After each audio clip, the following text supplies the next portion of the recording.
Do you think that for long-term positive changes to happen, we as a society need to incorporate equity and diversity related education and awareness in our education system? And how do you see that evolving? So I can speak, I think most for the US in that department. I mean, what I see in schools is that there has been a real push to educating children about differences, about how you manage, how you treat people like persons. I mean, at the end of the day, everybody wants to be treated as an individual.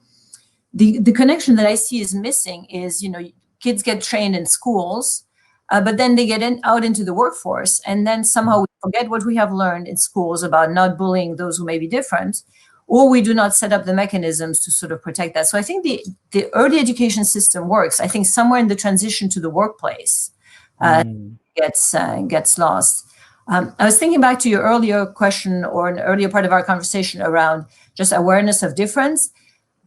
I think we're also in this conversation assuming a little bit too much that the neurodiverse are different, as if we weren't.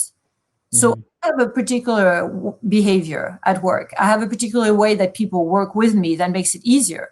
And I think when you work with neurodiverse, and they come and say, when you do this, this happens to me, educates me to do the same with people who are working with me.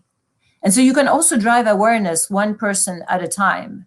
And if, people were better at saying, this is how I work better, and managers were better at understanding that none of us are uniform, I think you can build a better workplace. And this relates also, I think, to mental wellness.